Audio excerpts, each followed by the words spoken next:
Buenas tardes, bienvenidos a una emisión más del canal Nuestra Esencia. El día de hoy nos encontramos en el municipio de Aquitania, Boyacá, con la señorita Karen Bernal, quien nos va a contar un poco de la historia de este bello municipio. Karen, buenas tardes, bienvenida al canal. Buenas tardes para todos y para todas. Gracias por la invitación y por abrir estos espacios para hablar sobre los territorios y visibilizar las condiciones del mismo.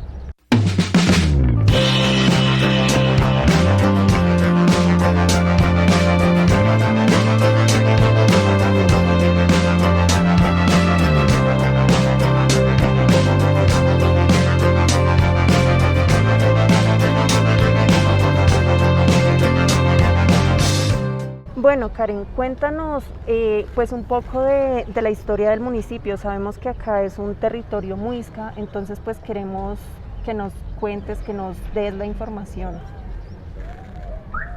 Bueno, el municipio de Aquitania, pues al estar ubicado geográficamente en la cuenca del lago de Tota, es un espacio que cuenta con un nivel de historicidad muy importante. Pues digamos que desde la fundación que se empieza a tratar el tema histórico, data para 1777, cuando pues fue conquistado y colonizado por las tropas españolas. Sin embargo, pues la historia que se cuenta generalmente es esta. Pero anterior a este proceso, pues evidentemente dentro de este territorio existían diferentes asentamientos muiscas, los cuales tienen un valor muy importante tanto para el territorio como para la propia historia de la cultura que se ha venido desarrollando. En un primer momento, pues los muiscas, como sabemos, pues son una población que habitó gran parte de nuestro país y en este periodo histórico pues también se visibilizó su papel y su rol dentro del ambiente.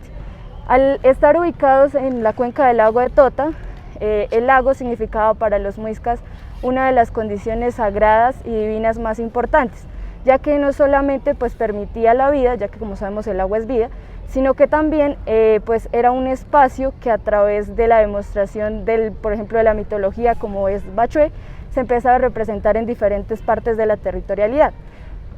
También digamos que dentro de los mitos de creación del lago de Tota pues se encuentran diferentes.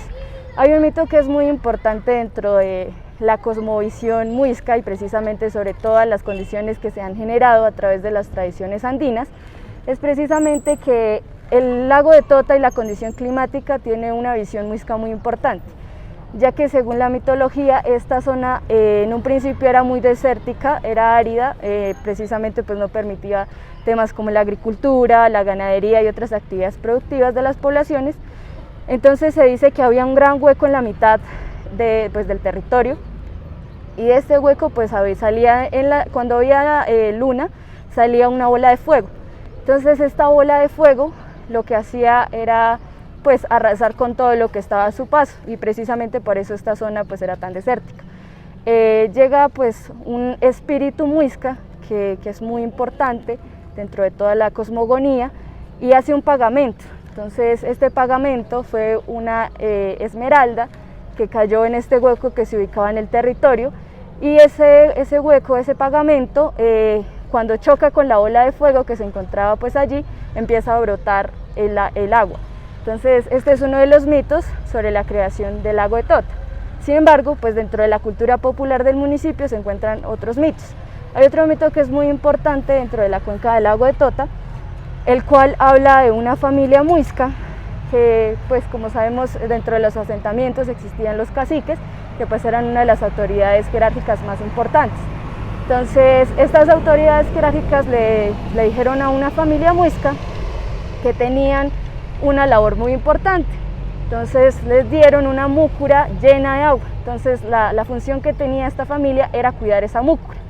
Entonces, ¿qué pasó? Pues tenían unos niños muy inquietos y ellos les dijeron a los niños, por favor cuiden la múcura mientras nosotros vamos a labrar la tierra. Entonces cuando los señores se fueron a labrar la tierra, entre juego y juego, los niños cayeron la múcura. Entonces cuando esta múcura se cayó, empezó a brotar el lago de Tota.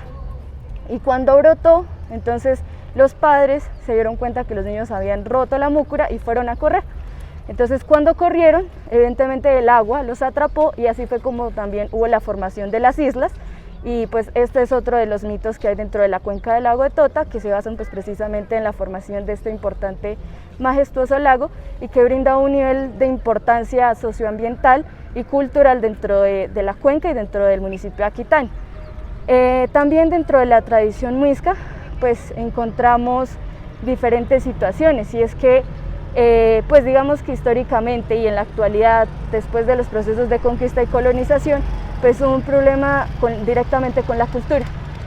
Entonces pues las personas piensan que esta zona ya no conserva ese nivel muisca que tenía en algún tiempo. Sin embargo, pues encontramos que hay una multiculturalidad en el municipio de Aquitania, y no solamente a nivel del lago de Tota, sino que también el páramo es parte de la cultura. Entonces hay cultura del páramo, hay cultura de la montaña, hay cultura del lago y también hay cultura alrededor del monocultivo de cebolla. Bueno, a través de estas diferentes formas de cultura encontramos que la población campesina pues es esa misma población muisca que habitaba este territorio, porque los campesinos pues son descendientes de los muiscas, evidentemente. Entonces, en esta tradición campesina encontramos que las personas tienen diferentes formas de ser, de vestir y de sentir pensar el territorio.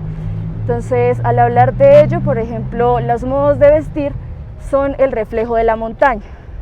La ruana es reflejo de la montaña, el sombrero es reflejo de la montaña, las cachuchas también son reflejo de la montaña. Entonces, es todo un sistema cultural que se basa en torno precisamente a la tierra y que se expresa pues precisamente en las personas que habitamos este territorio. Bueno, nos mencionaste que hay diferentes culturas, la cultura del páramo, de la montaña, del agua y de la cebolla.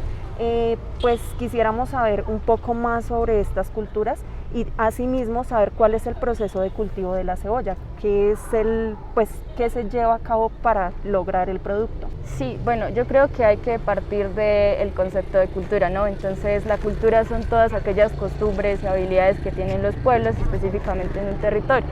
Cuando se habla de la cultura del agua, de la cultura de la tierra, de la cultura del páramo, pues son precisamente por todas las condiciones medioambientales en las cuales estamos inmersos pues la población aquitanense. Específicamente la cultura del monocultivo de cebolla es algo que es muy importante porque, pues, como su merced ya lo había dicho, es una de las fuentes económicas principales del municipio. Digamos que la cebolla no es originaria del municipio de Aquitania, ¿sí? Antes de los años 50, este territorio pues cultivaba algún tipo de productos diferentes, como los nabos, las rúas, las habas, las ibias, el trigo y la cebada. Esos eran los productos que se cultivaban pues en un entonces acá en el municipio. En los años 50 hay un suceso muy importante que cambia totalmente la manera de entender el territorio y toda la manera de entender las actividades económicas, y ese es el monocultivo de la cebolla larga. La cebolla larga es introducida en nuestro municipio, ¿sí? Entonces, cuando hay esa introducción de un monocultivo, pues la gente empezó a cambiar sus prácticas y se empezaron a desplazar otros oficios, se empezaron a desplazar otros cultivos que hacían parte de la cultura. Entonces, en los años 50, cuando llega la cebolla, entonces resulta y pasa que un señor dijo: ¡ay, qué buena idea debe ser traer aquí la cebolla! Porque como la tierra es tan productiva, y es productiva precisamente por las condiciones medioambientales, por estar al lado del lago de Tota y por tener un complejo de páramos tan amplio, entonces la tierra daba esas condiciones para poderla sembrar. Entonces, cuando se empieza a sembrar en los años 50, pues empieza a ser muy productiva y las personas empiezan a cultivar y a cultivar y a cultivar cebolla. Y así fue como se empezó a expandir por todo el municipio este monocultivo. Cuando eso sucede, pues evidentemente empezamos con varias problemáticas. Una de ellas es pues que se empiezan a perder los cultivos tradicionales y ancestrales dentro de la cuenca. Entonces, en la actualidad ya no encontramos mucho cultivo, por ejemplo, de rúas, de habas, de ibias, que son pues propias del territorio. Entonces, lo que pasa con la cebolla es que se empieza a expandir y empieza a ser la fuente económica principal del municipio, y pues como lo conocemos en Colombia, pues el municipio de Aquitania es el primer productor de cebolla larga. Entonces, la cebollita que su merced va y compra en el mercado muy probablemente es de acá del municipio. Entonces, pues eso también tiene unas condiciones a nivel de productividad y que pues han incidido en otros espacios, pues no solamente del departamento, sino a nivel nacional. Bien, hemos visto que en el municipio hay bastantes lugares donde se puede conseguir trucha, que también pues hay cultivos de trucha. Entonces, pues, si nos puedes contar, hablar de esto. Sí, bueno, la trucha tampoco es originaria del municipio de Aquitania, de hecho fue introducida. Antes de eso, pues existía un pez que es nativo, endémico, que pues de pronto ustedes han escuchado, que es el pez graso de tota. Entonces, este pez lo utilizaba la gente anteriormente para proveer luz, por ejemplo. Entonces, a través de la grasa del animal hacían la luz para iluminar sus casas. Después de un tiempito se introduce la se introduce la trucha. Entonces, pues hay dos situaciones. Resulta y pasa que las instituciones que se supone que deben ser las garantes de los derechos del lago de Tota, se les ocurrió la grandiosa idea de introducir el ODEA. Entonces la ODEA es una de las problemáticas con las cuales está el lago de Tota. Y resulta y pasa que la trucha consume la ODEA. Entonces dijeron, bueno, metamos aquí el ODEA y luego metemos la trucha, para, entre comillas, intentar pues permitir otros espacios económicos y productivos. Sin embargo, con el tiempo esto se convirtió en un problema y en la actualidad pues existen diferentes lugares, como su merced lo ha dicho, en donde se puede conseguir la trucha arcoíris que se cultiva acá en el municipio de Aquitania. La piscicultura es otra de las actividades económicas que pues están presentes y que han permitido el sustento de muchas familias.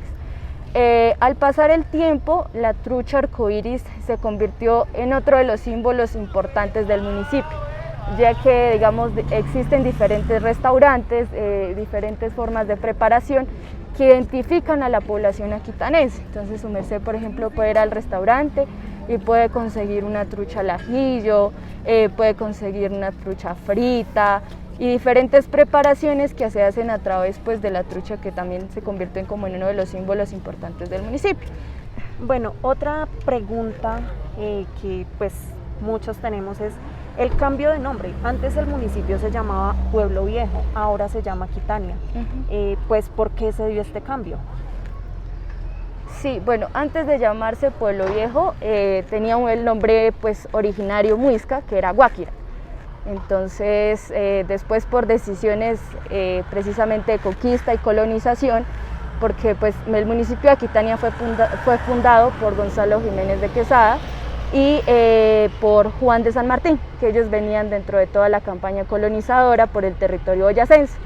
Entonces, cuando ellos llegan, empieza a haber ese cambio de nombre. Entonces, primero era Guáquira, luego fue Pueblito Viejo, y después de algún tiempo, pues se empieza a llamar Aquitania. Aquitania significa ciudad de las aguas, y pues digamos que este nombre es una derivación de un proceso cultural que se llama la hibridación cultural, ya que tiene raíces etimológicas muiscas, pero también se junta con pues lenguajes propios de la conquista. Pues también es muy importante, digamos, este proceso dentro del cambio de nombre, porque es como un intento de perder la raíz muisca, pero sin embargo de una u otra manera pues se llega al momento. Algo también muy importante es que el lago de Tota, pues digamos tiene la palabra Tota tiene derivaciones etimológicas del muisca, que significa to es agua y ta labranza. Entonces también eso se relaciona precisamente con las actividades productivas del municipio referentes directamente a la agricultura. Bueno, Karen, muchísimas gracias por compartir con nosotros este espacio, esta historia sobre el municipio. ¿Quisieras comentarnos algo más o alguna invitación a nuestros televidentes?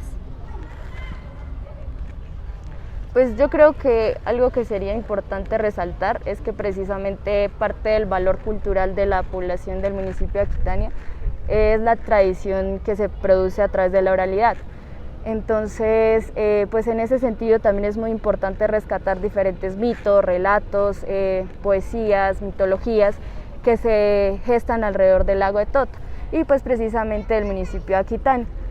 Pues nada, la invitación para todos y cada uno de ustedes es que visiten el municipio de Aquitania, se empapen no solamente pues de las condiciones productivas que pues todos y todas conocemos, sino que también de toda la historicidad presente en el territorio y también la protección del mismo, ya que pues al ser una zona tan rica y tan diversa, pues también está constantemente amenazada por diferentes actores que tienen conflictos directamente con el agua y pues que imposibilitan que el municipio de Aquitania, que la cuenca del lago de Tota siga en pie, y pues a final de cuentas, al ser el segundo lago con mayor extensión en América Latina y de agua dulce, pues es muy importante que rescatemos su valor, que lo preservemos y que intentemos mitigar los cambios que tiene, por ejemplo, el cambio climático, la extracción y otras condiciones medioambientales que imposibilitan pues el rescate de este cuerpo de agua. Bueno, Karen, nuevamente muchísimas gracias y pues a toda nuestra audiencia, recuerden que este es el canal Nuestra Esencia, marcando identidad.